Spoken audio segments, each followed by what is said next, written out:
What's up, everybody? We're back on another new episode of the Last Wave podcast. We dive into topics like ghosts, UFOs, cryptids, nerd stuff, and conspiracies. As always, thanks for listening. It means a whole lot to us.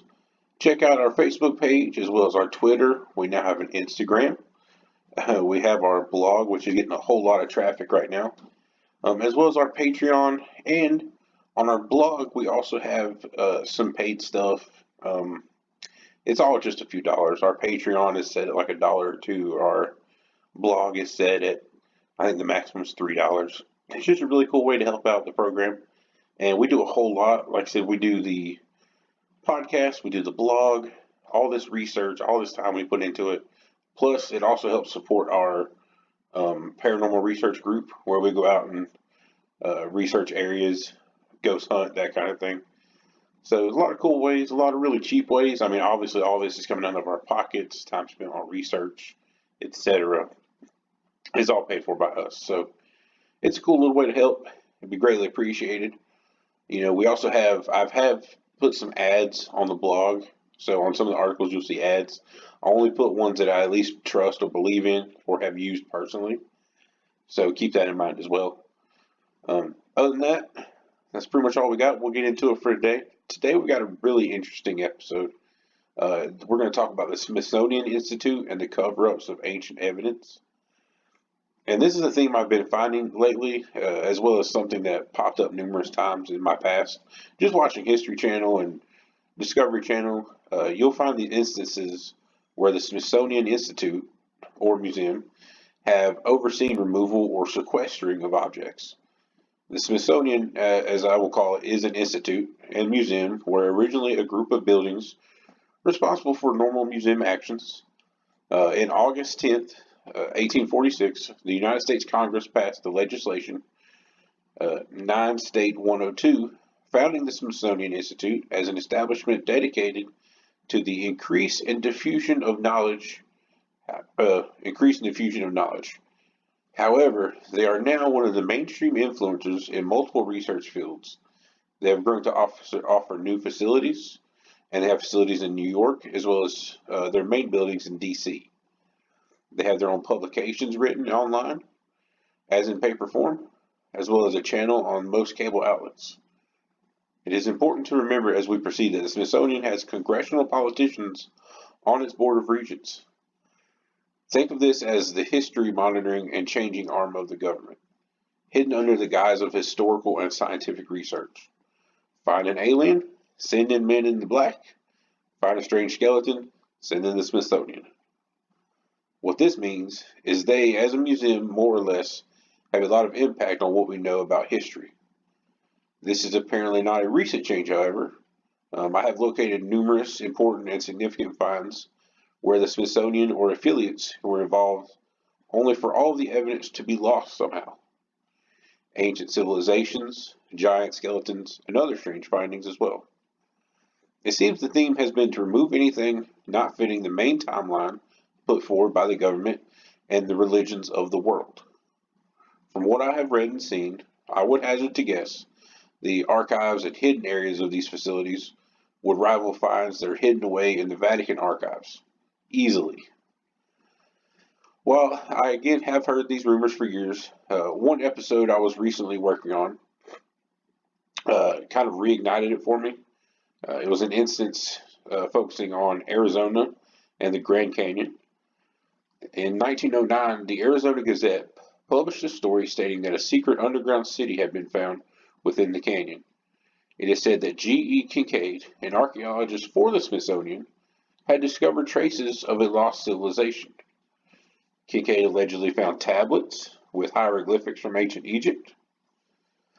Of course, the Smithsonian went on to deny the claims of their own archaeologist. And given the fact that we are now seeing evidence more and more of civilizations in contact that we did not expect, it is no real surprise to see such things. An interesting note regarding the Smithsonian policy on ancient peoples that I really could not believe was from Richard Dewhurst, author of The Ancient Giants Who Ruled America. Points to a man named John Wesley Powell, the U.S. Director of Ethnology in 1879. This gentleman ran the Smithsonian in his nascent years. In his research, Dewhurst uncovered what he refers to as the Powell Doctrine, a paper issued on behalf of the Smithsonian, which issued a decree that no anthropological research should consider any talk of lost tribes henceforth, which also describing natives, while also describing natives as uncultured, savage, and lacking signs of higher intellect. Hence, and this is all quoted from the paper, hence it will be seen that it is illegitimate to use any pictographic matter of a date anterior to the discovery of the continent by Columbus for historic purposes. More or less, this is not quoted. Basically, that means everything before Columbus, it didn't matter. It just had no matter and no point, and carried no weight with history. Even for the late 1800s, this sounds pretty absurd. Cut off any possible research of ancient peoples in the Americas. It really is unbelievable, but again, this is a museum, or this is not a museum, it's the government. An interesting side note that in the years following the founding of the Institute, we begin to see an influx in findings regarding ancient peoples as well as giant skeletons. In the late 1800s and early 1900s, we can see newspaper clippings in which multitudes of citizens from around the country uncovered massive bones of what seemed to be humans. Incredibly, upon reporting these findings to authorities, unsuspecting citizens would shortly receive a visit from members of the Smithsonian, who wasted no time in archiving and then sequestering the bones, allegedly bringing them to a museum or research facility. But the bones were never seen again. And again, that sure sounds a lot like Men in Black actions regarding aliens. So again, you do have this point of connection as this being a just separate arm of the government under the guise of research and archaeological activity. It's pretty interesting stuff. Some of these newspaper clippings even had pictures of skulls and large bones, but again, no physical evidence remaining after the arrival of Institute scientists. Of course, the U.S. is not the only place in the world to have these sightings and findings. An interesting story I ran across was in the world's largest prehistoric copper mine in Wales. There are accounts of the discovery of thousands of massive sledgehammers alleged to weigh somewhere in the range of 60 pounds apiece. It would take a massive human to wield such hammers. Most hammers of this style weigh no more than 20 pounds. The copper mine dates back uses to 3,500 years ago in some form or another. That's pretty crazy. I mean, you got some big old dudes swinging hammers. I mean, you got Thor working in the mines, apparently. Another more well-known instance of alleged giants comes from the writings of Ferdinand Magellan's chronicler Antonio Pigafetta, who wrote of a giant race upon discovering Patagonia. And this is directly from his writings. One day we suddenly saw a naked man of giant stature on the shore of the port, dancing, singing, and throwing dust on his head, Pigafetta wrote. They wrote of other people of similar size and exhibiting other actions. So according to the writings of Pigafetta, Magellan and crew attempted to return to Italy with two of the giants they had encountered, though they were unable to survive the long trip back across the Atlantic, but neither of them, they thought they would survive, but neither of them did, however. The debates of the tribe of giants raged on. However, this account was later confirmed by English explorer James Byron, whose story of encountering a race of 9-foot giants on Patagonia was published by the London Chronicle. Other writings from expeditions of Sir Francis Drake, Francis Fletcher, and Sir Thomas Cavendish also reported towering Patagonians and their deceased bodies. So this seems like a fairly normal thing at this point. I mean, you've got some of the world's most foremost, explorers, I guess you could say, of the time, and they're all seeing these giants. One discussion I did stumble across during research was from a conversation in a blog, and some excerpts were reports from 1911 where researchers named Pugh and Hart had found the remains of a large red-haired human at Sunset Cave close to Lovelock, Nevada. The remains found were said to be between 6.5 and just over 7 feet tall, and some of the remains were shipped to the Smithsonian Institute by L. Loud, an archaeologist with the University of California. 1 year later, these notes are still on digital file at the Hart Museum of Anthropology, the writer shared, listed under reference number 544, an anthropological expedition of 1913. But interestingly, Pugh and Hart, while releasing the majority of the remains to the Smithsonian, also managed to keep a number of the strange artifacts and bones they found, including several skulls, which the writer says remain today at the Humboldt Museum in Winnemucca, Nevada. The boxes obtained by the Smithsonian, however, cannot be accounted for so easily, even though they are on file, as I mentioned before. I mean, you just gotta love it. They still use some of the artifacts for their Southwest exhibit at the National Museum of the American Indian. However, again, no giant skeletons to be found in their exhibits or catalogs. Another excerpt from an article written by late zoologist Ivan T. Sanderson goes as follows. Sometime in the 1960s, Sanderson wrote about an odd letter he received regarding an engineer during World War II, who had been stationed on the Aleutian island of Shemya. While building an airstrip, the bulldozing of a group of hills in the area led the engineer and his crew to unearth several sedimentary layers of human remains. They noted the extraordinary length of the crania and leg bones at the site, having apparently belonged to people of gigantic proportions. The skulls were said to have measured up to 24 inches from base to crown, and far greater than the skull, and that was far greater than the skull of an average human being. Also of interest was that each was said to have been trepanned, the strange process of drilling or cutting a hole and removing the top center portion of the skull, thought to be by some ancient cultures to enable a variety of alleged benefits, including psychic abilities.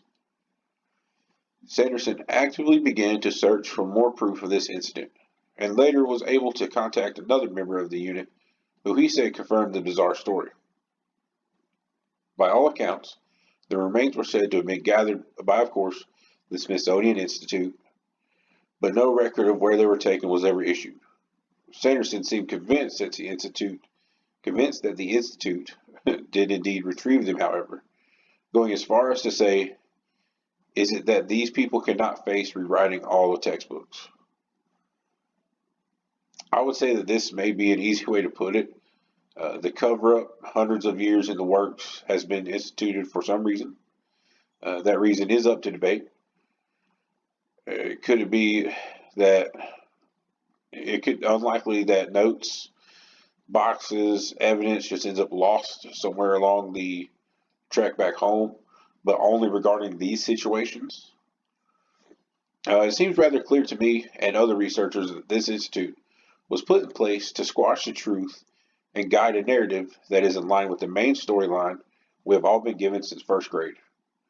We were taught not to think, only to hear and repeat. We are not allowed to question the truth or think for ourselves. Usually my conspiracies are a little newer, but this one goes back further than pretty much all of the ones I have researched. A concerted effort to erase history. Guess that is where we will settle on this today. This subject has tons of books written about it, TV shows, documentaries. I just thought I would throw my hat in the ring and dive into some of the research. Did not think I would come away with a government conspiracy hundreds of years old. Crazy stuff. So, in an effort to kind of bring some stuff, make fewer videos but make longer videos. I mean, I've been listening to some podcasts that are 2 to 3 or 4 hours long. I'm not going to do that. But right now, I'm going to take a little break, and we're actually going to jump into another topic, a shorter topic, but another topic. So we're going to take about a 10-second break, and we'll pick it up here shortly.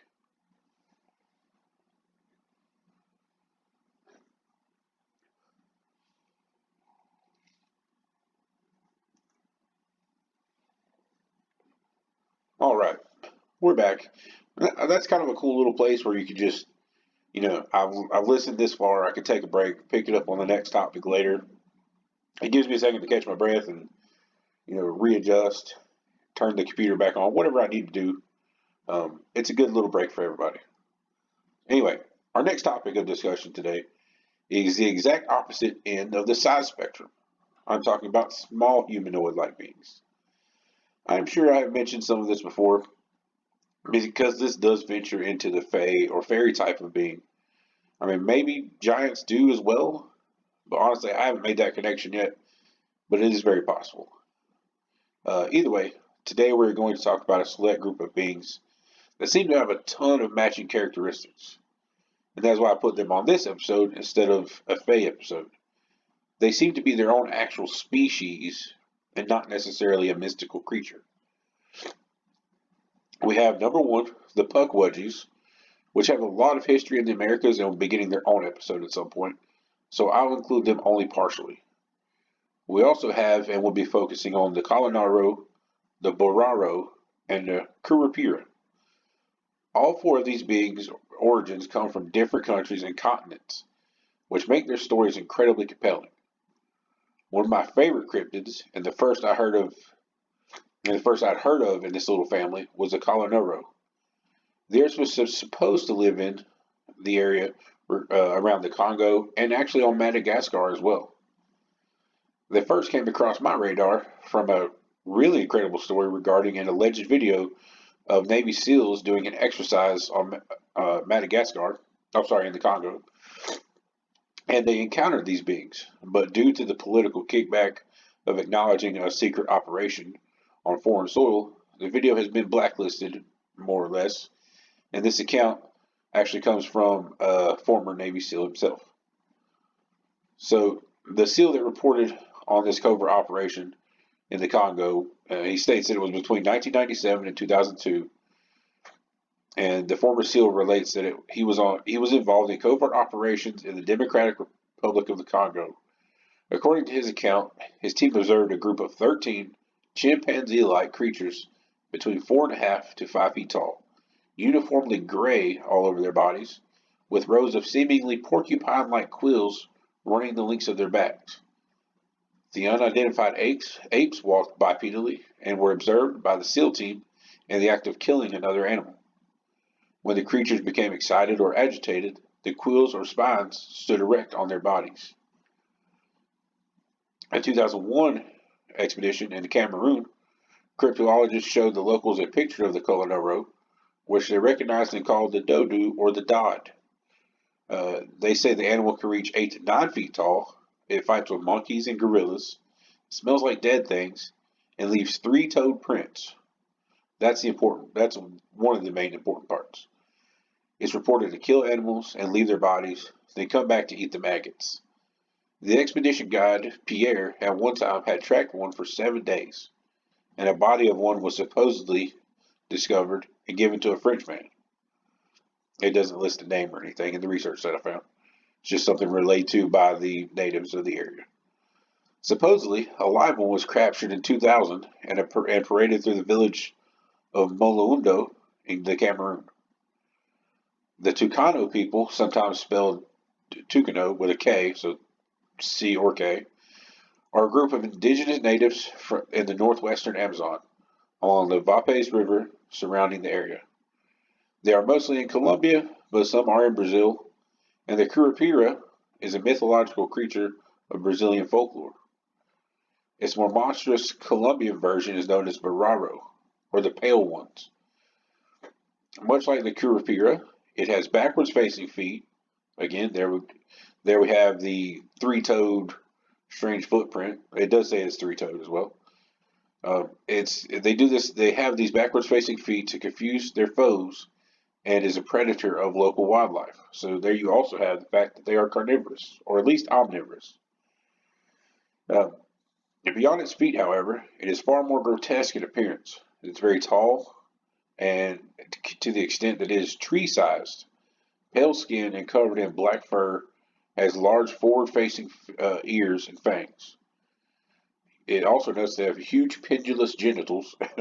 It has no joints in its knees, so if it falls down, it has great trouble getting up.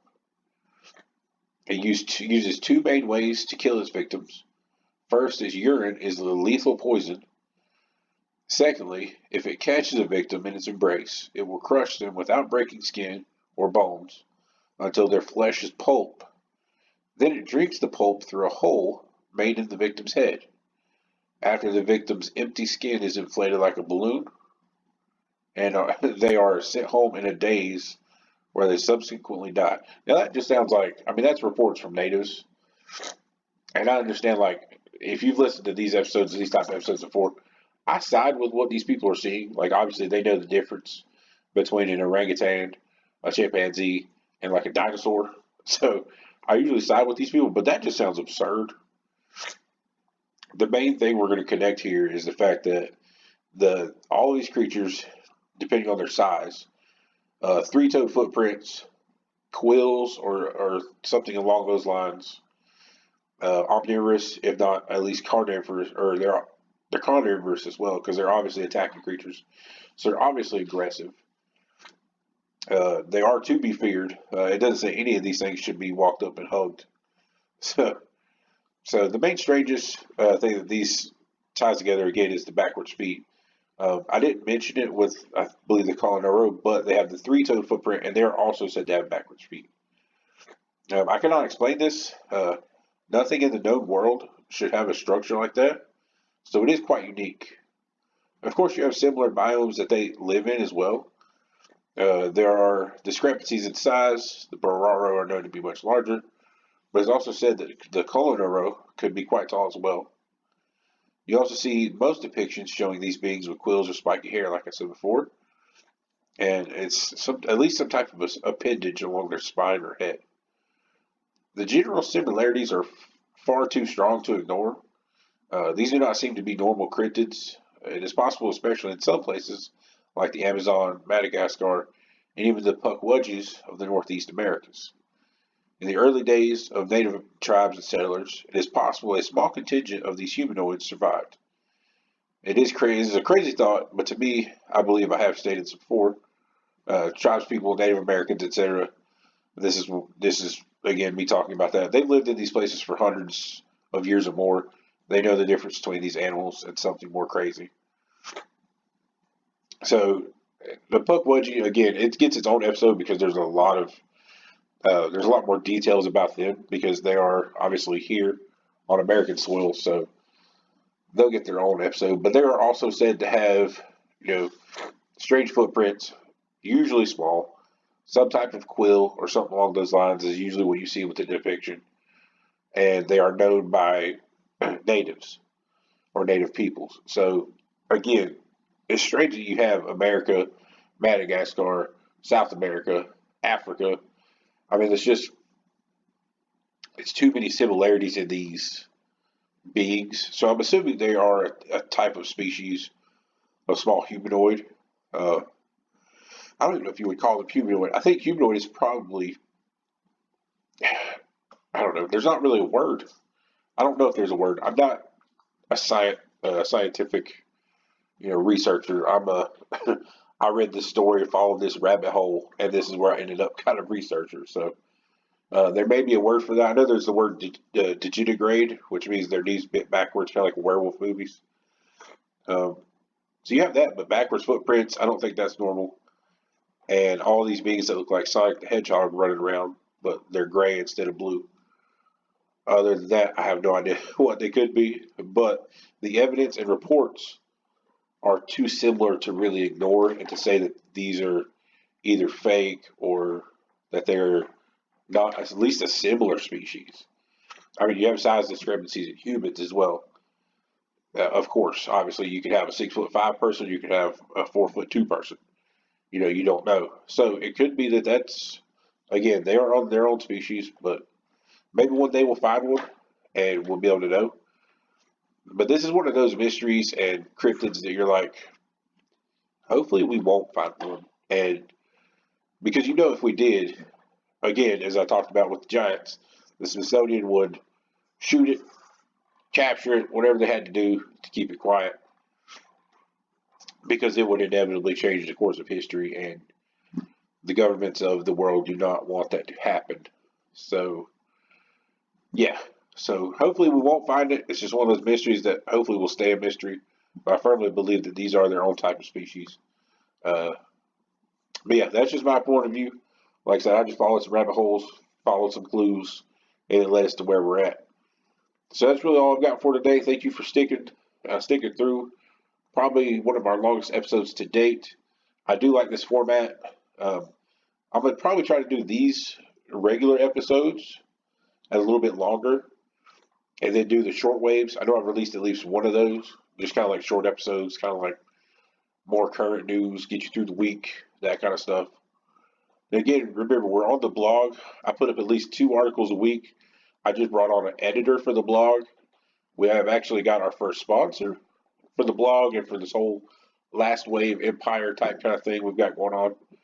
So there's a lot of cool moves that we're making, a lot of fun stuff going on. Still trucking through. Going to try to get some more podcast episodes up, but it's hard to sometimes sequester away 30 quiet minutes a day. So again, thank you for listening. As always, we'll catch you next time. And again, thank you for listening.